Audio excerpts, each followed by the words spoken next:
Bonjour et bienvenue à tous. Nous qui sommes rassemblés ici, nous ne sommes pas ni plus nombreux ni meilleurs que les autres. Il y a parmi nous des croyants, des non-croyants, et puis aussi, et peut-être surtout, des qui ne savent pas trop où ils en sont. Il y a ceux qui sont très habitués, il y a ceux qui sont très occasionnels. Peut-être que c'est même la première fois que vous venez dans un temple. Dans ce cas-là, on vous salue tout particulièrement. Mais tous, nous sommes en chemin, et tous, nous sommes éveillés, secoués par cette parole. La grâce et la paix soient avec vous tous, de la part de Dieu et de Jésus.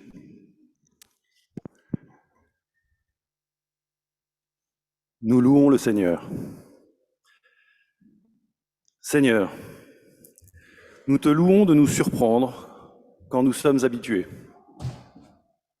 Nous te louons de nous reprendre quand nous sommes perdus. Nous te louons d'être un Dieu vivant qui se met en quête de l'homme qui vient et qui nous emmène. Nous te louons d'être moins le but que le chemin, moins le terme que la faille, moins l'horizon que la marche. Apprends-nous à voyager, le cœur ouvert et l'esprit en éveil.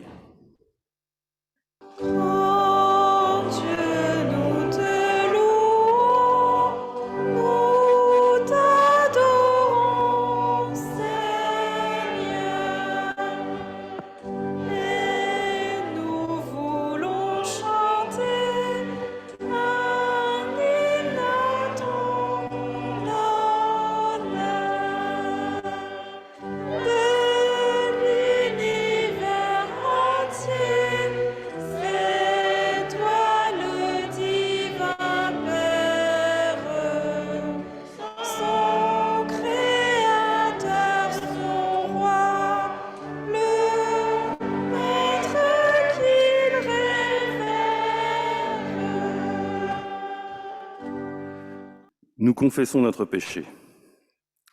Seigneur,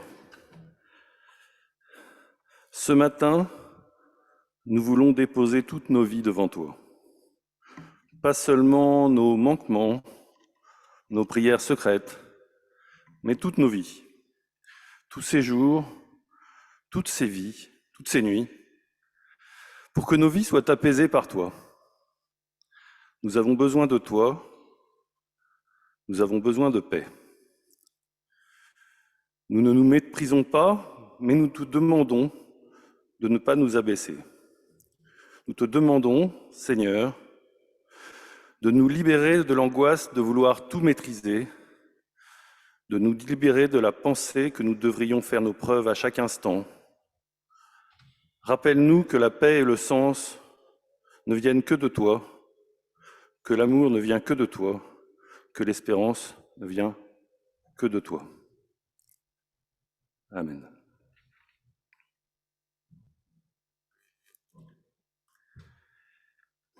Et nous accueillons le pardon de Dieu. Il y a de l'espérance pour ton avenir, dit l'Éternel. Chaque personne est connue et aimée telle qu'elle est, avec ses qualités et ses défauts, avec le poids de son passé, avec ses fantasmes et ses désirs, avec ses angoisses, avec ses blocages. Il y a un avenir pour chacun. Dieu a un projet d'épanouissement pour nous tous.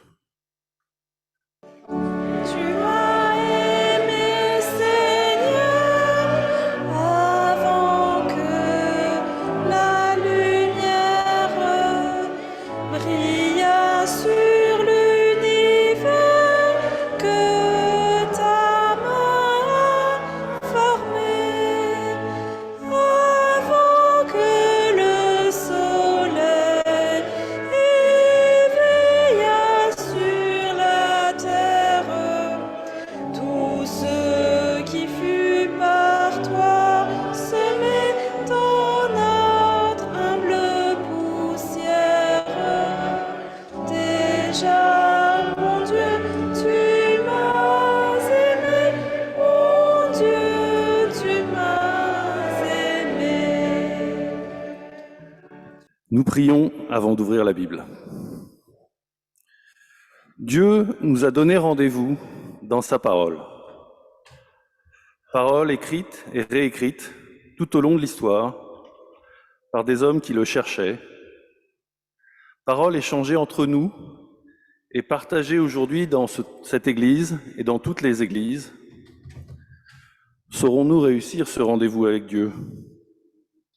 Seigneur, que ta parole nous atteigne au plus secret de nous-mêmes. Amen. Et vous allez l'entendre, c'est un texte où les différents participants se posent les uns aux autres beaucoup de questions. Et je vous propose, en entendant ce texte, d'écouter en particulier ces questions, et nous allons réfléchir à ce qu'elles nous disent aujourd'hui. Dans l'évangile de Jean, le chapitre 9, les versets 1 à 41. En passant, il vit un homme aveugle de naissance. Ses disciples lui demandèrent, « Rabbi, qui a péché, lui ou ses parents, pour qu'il soit né aveugle ?» Jésus répondit, « Ce n'est pas que lui ou ses parents aient péché, c'est pour que les œuvres de Dieu se manifestent en lui. Tant qu'il fait jour, il faut que nous accomplissions les œuvres de celui qui m'a envoyé. La nuit vient où personne ne peut faire aucune œuvre. Pendant que je suis dans le monde, je suis la lumière du monde. » Après avoir dit cela, il cracha par terre et fit de la boue avec sa salive. Puis, il appliqua cette boue sur les yeux de l'aveugle et lui dit, « Va te laver au bassin de Siloam, ce qui se traduit « envoyé ». Il y alla et se lava. Quand il revint, il voyait. Tout commence par une question des disciples. Pourquoi cet aveugle né l'est-il? Qui a fauté? Lui ou ses parents? Le sujet de la question, c'est l'origine du mal. C'est la question de Job à Dieu. Toi qui as créé le monde, pourquoi y a-t-il tant de souffrances? C'est une question immense, avec des développements théologiques et philosophiques compliqués, mais c'est visiblement pas du tout la préoccupation de Jésus. Il n'est pas là pour faire une dissertation sur l'origine du mal, donc il avance et il répond « La souffrance est là, et maintenant qu'est-ce qu'on fait ?» Et sans tarder, il agit avec un mode opératoire précis, de la salive, de la boue sur les yeux de l'aveugle et une cure au réservoir de Siloam, et l'aveugle est guéri. Revenons sur la question. Cette question ressemble à beaucoup d'autres questions. Quelle est la cause du mal, du bien, de l'univers, de la vie, de ma vie? Quelle est la cause de la cause et l'origine de tout ça? Qu'est-ce qu'il y avait au début? Ce sont des questions importantes, ce sont des questions que, paraît-il, les enfants se posent à l'âge de raison, ce sont des questions qu'on peut poser à ses parents, et qu'on se pose toute sa vie. Je vous propose de les appeler les pourquoi. Et Jésus ne s'intéresse pas du tout au pourquoi. Il dit, il faut que je fasse, tant qu'il fait jour, les œuvres de celui qui m'a envoyé. La nuit vient où personne ne peut travailler. Autrement dit, je suis là pour agir et ça revêt un certain caractère d'urgence. Ses voisins et ceux qui auparavant l'avaient vu mendiant disaient, « N'est-ce pas celui-là qui était assis à mendier ?» Les uns disaient, « C'est lui ». D'autres disaient, « Non, il lui ressemble ». Lui-même disait, « C'est moi ». Il lui disait donc, « Comment tes yeux se sont-ils ouverts ?» Il répondit, « L'homme que l'on appelle Jésus a fait de la boue. Il me l'a appliqué sur les yeux et il m'a dit, « Va te laver à Siloam. » J'y suis donc allé, je me suis lavé, et j'ai retrouvé la vue. Ils lui dirent, « Où est-il, celui-là » Il répondit, « Je ne sais pas. » Ils conduisent vers les pharisiens celui qui avait été aveugle. Or, c'était un jour de sabbat que Jésus avait fait de la boue et lui avait ouvert les yeux. À leur tour, les pharisiens lui demandèrent comment il avait retrouvé la vue. Il leur dit, « Il a mis de la boue sur mes yeux, je me suis lavé et je vois. » Aussi quelques-uns des pharisiens disaient, « Cet homme n'est pas issu de Dieu, puisqu'il n'observe pas le sabbat. » D'autres disaient, « Comment un homme pécheur peut-il produire de tels signes ?» Et il y avait une division parmi eux. Ils disent encore à l'aveugle, « Toi, que dis-tu de lui, puisqu'il t'a ouvert les yeux ?» Il répondit, « C'est un prophète. » Les Juifs ne crurent pas qu'il était aveugle et qu'il avait retrouvé la vue avant d'avoir appelé ses parents. Ils leur demandèrent, « Est-ce là votre fils dont vous dites qu'il est né aveugle? Comment se fait-il donc qu'il voit maintenant ?» Ses parents répondirent, « Nous savons que c'est notre fils et qu'il est né aveugle. Mais comment il se fait qu'il voit maintenant? Nous ne le savons pas. Et qui lui a ouvert les yeux? Nous ne le savons pas non plus. Interrogez-le, il est grand, il est assez grand pour parler lui-même de ce qui le concerne. » Ses parents dirent cela parce qu'ils avaient peur des Juifs, car déjà les Juifs s'étaient mis d'accord.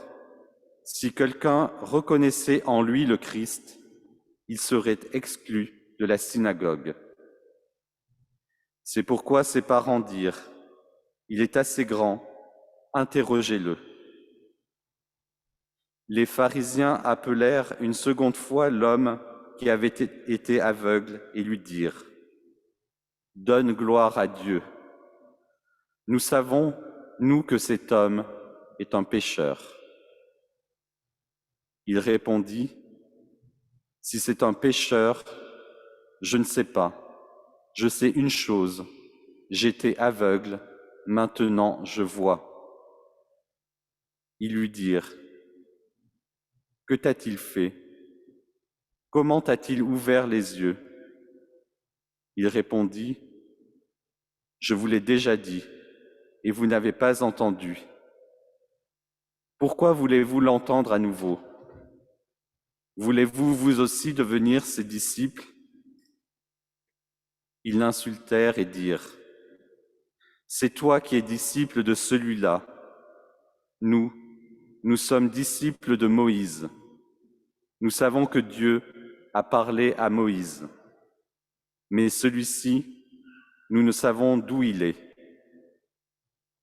L'homme leur répondit, « Voilà bien ce qui est étonnant, que vous ne sachiez pas d'où il est, alors qu'il m'a ouvert les yeux. Nous savons que Dieu n'entend pas les pécheurs, mais si quelqu'un honore Dieu et fait sa volonté, celui-là, il l'entend. Jamais encore on n'a entendu dire que quelqu'un n'ait ouvert les yeux d'un aveugle-né. Si celui-ci n'était pas issu de Dieu, il ne pourrait rien faire. » Ils lui répondirent, « Toi, tu es né tout entier dans le péché, et c'est toi qui nous instruis. » Et ils le chassèrent dehors. C'est une longue deuxième partie. Alors, cette fois, Jésus n'est plus là. Mais son intervention, au début, a généré un grand trouble. On rentre dans un moment d'agitation, de nervosité et de questions. Encore beaucoup de questions. Et en fait, il y a plusieurs interrogatoires successifs. D'abord les voisins, puis d'autres gens, puis les pharisiens, une première fois avec l'aveugle, puis avec ses parents, puis de nouveau avec l'aveugle.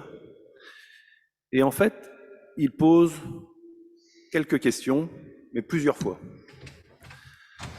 L'aveugle guéri est-il le même que l'aveugle né? Comment a-t-il été soigné? Pourquoi n'est-il plus aveugle? Et d'ailleurs, qui est ce Jésus? Est-il du côté de Dieu, donc avec nous, ou du côté du mal, contre nous? Et les réponses finalement très simples données par l'aveugle guéri ne font qu'exciter encore plus les interrogateurs. Les pharisiens notamment deviennent de plus en plus agressifs. Ils invoquent, ils parlent du Shabbat, de Moïse. Et pendant ce temps, on sent que l'aveugle, on va d'ailleurs plus l'appeler l'aveugle, on va dire l'homme, il prend de l'assurance, et puis finalement il met les pharisiens face à leurs contradictions, avec un certain humour et une certaine verve, en leur disant voilà bien ce qui est étonnant, que vous ne sachiez pas d'où il est, alors qu'il m'a ouvert les yeux. Et puis plus loin, jamais encore on a entendu dire que quelqu'un ait ouvert les yeux d'un aveugle né. Si celui-ci n'était pas venu de Dieu, il ne pourrait rien faire. En résumé, il leur dit, soit vous êtes stupides, soit vous êtes de mauvaise foi. Et les pharisiens forcément le chassent. Alors, qu'est-ce qu'on peut dire de ces nouvelles questions? Bien sûr, ce sont des questions qui touchent au sujet religieux. Il y a eu un miracle, mais par qui? Pour qui? Comment ça a marché? Et il y a beaucoup de questions d'appartenance, de tradition, de loi, de conformité. Mais cette fois, on sent bien que ces questions ne sont pas l'expression d'une curiosité, comme le pourquoi des disciples dans la première partie. C'est plutôt le signe d'une angoisse et d'une totale incapacité à comprendre et à croire en l'autre. Nous l'avons vu par leurs questions.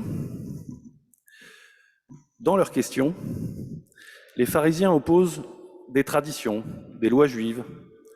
Mais la même scène pourrait se passer dans bien d'autres communautés, bien sûr, y compris chrétiennes et protestantes, vous l'avez compris. Les postures pourraient être les mêmes, seules les références changeraient un peu. Et je vous propose d'appeler ces questions les questions de religion.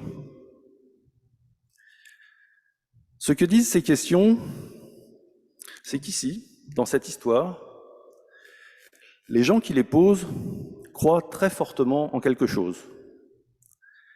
Ils croient en des lois, des traditions, des habitudes, peut-être un certain type de liturgie, de rituel, peut-être une façon de faire le culte.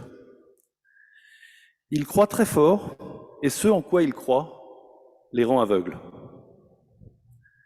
Ils croient très fort en des traditions, des vérités éternelles, et ça les rend aveugles, aveugles à l'autre et aveugles au miracle. Alors, attention, je ne dis pas que les sujets abordés ici sont pas des sujets importants ou intéressants, au contraire.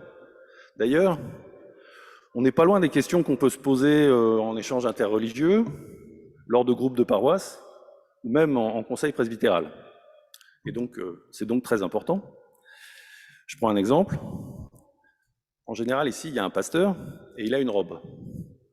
Une robe de pasteur, ça montre que le pasteur a un diplôme et ça permet de voir le pasteur de loin à la sortie du culte. C'est donc très important. Et aussi, d'autres sujets. L'organisation de l'Église, la façon de célébrer la scène, la signification qu'on lui donne, le choix des chants au culte, le sexe et le mariage des prêtres, et j'en passe. Tout ça, C'est très important. Mais ce que nous dit le texte ici, c'est que quand ces sujets, nous, les juifs, les catholiques, les musulmans, les protestants, on a toujours fait comme ça, ou on n'a jamais fait comme ça d'ailleurs, hein. Quand ça devient trop important, quand ces croyances-là deviennent l'essentiel, on n'est pas loin de ce qu'on appelle l'intégrisme ou l'idolâtrie, et concrètement, ça rend aveugle, ça enferme, et ça rejette l'autre. Jésus entendit dire qu'il l'avait chassé dehors. Il le trouva et lui dit, « Toi, mets-tu ta foi dans le Fils de l'homme ?» Il répondit, « Qui est-il, Seigneur, pour que je mette ma foi en lui ?» Jésus lui dit, « Tu l'as vu. Celui qui parle avec toi, c'est lui. » Alors il dit, « Je crois, Seigneur. » Et il se prosterna devant lui. Jésus dit, « Mets-tu ta foi dans le Fils de l'homme ?» C'est la question de la foi. C'est une question très différente des précédentes. Et on va essayer d'éclairer cette question à la lumière du texte de ce matin, sous plusieurs angles. Ce que nous avons appelé jusque-là les pourquoi et les questions de religion, qui sont posées dans les deux premières parties, ce sont des questions qui sont plutôt tournées vers l'arrière, vers quelque chose de statique, d'ancré, de passé. Les références, les formes, les explications, les causes, les origines. Alors que la question de la foi, elle est assez étonnante, parce qu'une autre question de la poser, une autre façon qu'aurait pu avoir Jésus de poser cette question, au lieu de dire « crois-tu ?», ça aurait été de dire « viens ». Et ça, c'est pas du tout une question, c'est un appel. La question « crois-tu en Jésus ?», c'est un appel. Et donc c'est une question qui nous tourne vers un futur, un peu incertain, il faut l'admettre. Elle nous pousse, elle nous met en marche. Alors, regardons maintenant la réponse que fait notre homme à la question de Jésus. Et étonnamment, c'est une autre question. Mais qui est-il pour que je croie en lui ? Cet homme, l'ancien aveugle, qui a été soigné par Jésus, qu'il a face à lui, en fait, à ce moment-là, il ne croit toujours pas. En fait, il est encore un peu aveugle. Et donc, il repose une question. Et Jésus doit encore l'éclairer. Il se tient devant toi. Et là, enfin, l'aveugle voit. Même pour l'aveugle, guéri par Jésus, qu'il a face à lui, c'est compliqué de voir et de croire. Alors pour nous, forcément, qui ne pouvons pas voir Jésus, que faire ? Alors peut-être qu'on pourrait se dire que nous, si nous ne voyons pas Jésus, lui nous voit en fait, tels que nous sommes, avec nos multiples occupations et nos préoccupations. Et peut-être qu'on pourrait se demander si ces multiples occupations et préoccupations ne nous aveuglent pas un petit peu, comme cette foule et ces pharisiens, excusez-moi, décidément ça va pas, qui sont apeurés et choqués par ce qui vient de se produire devant eux. Comme nous, les pharisiens, la foule et l'aveugle guéri, on est un peu habitués. On a toujours fait comme ça et on n'a jamais fait comme ça. Et justement, la rencontre avec Jésus bouleverse tout. Alors peut-être pourrions-nous, à défaut de voir, laisser un peu de place à ce regard et accepter de nous laisser regarder. Enfin, et pour finir, la question dans ce texte, la question de la foi est posée par Jésus.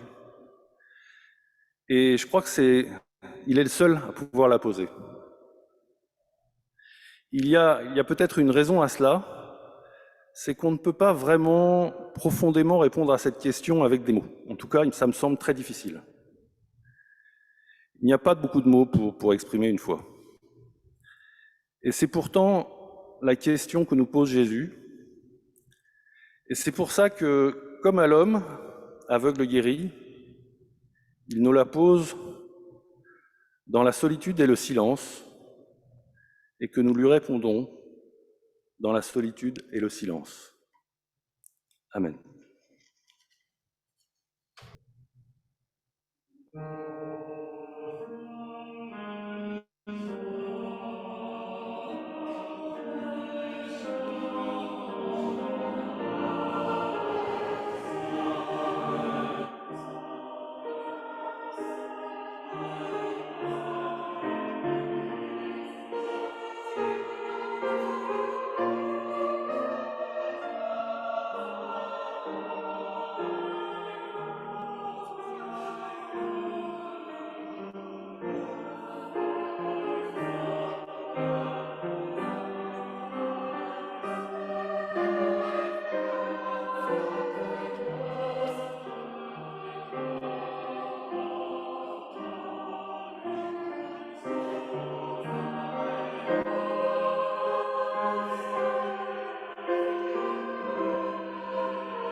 Nous nous unissons dans la prière d'intercession. Je vous propose donc de faire silence et d'offrir au Seigneur toutes vos intentions de prière.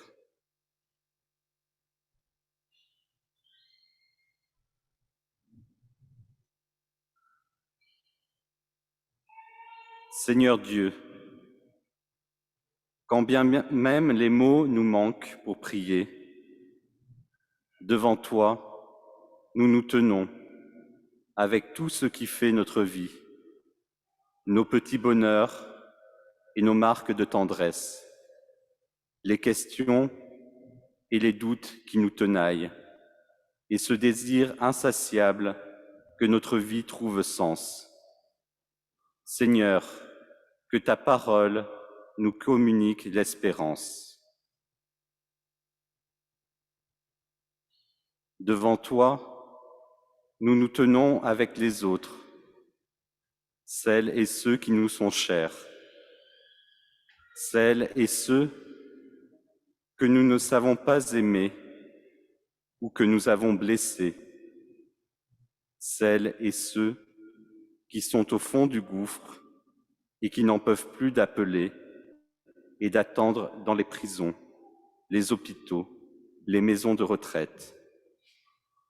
Seigneur, que ta parole leur communique l'espérance. Devant toi, nous nous tenons avec les étrangers parmi nous, celles et ceux qui subissent le poids des discriminations, en particulier les plus menacés parmi nous, les migrants, les demandeurs d'asile, les sans-papiers, les personnes LGBT, qu'ils soient accueillis par des regards de sympathie et des gestes de solidarité. Devant toi, nous nous tenons avec les acteurs de réconciliation, celles et ceux qui luttent pour la justice, qui œuvrent pour la paix, qui s'engagent pour la sauvegarde de la création. Que ta parole encourage et soutienne leurs efforts. Seigneur, reçois notre prière. Tu es notre espérance, aujourd'hui et pour les siècles des siècles. Amen. Et unis dans un même esprit, nous osons dire, Notre Père, qui es aux cieux, que ton nom soit sanctifié, que ton règne vienne, que ta volonté soit faite sur la terre comme au ciel. Donne-nous aujourd'hui notre pain de ce jour. Pardonne-nous nos offenses, comme nous pardonnons aussi à ceux qui nous ont offensés. Et ne nous laisse pas entrer en tentation, mais délivre-nous du mal, car c'est à toi qu'appartiennent le règne, la puissance et la gloire pour les siècles des siècles. Amen. Toi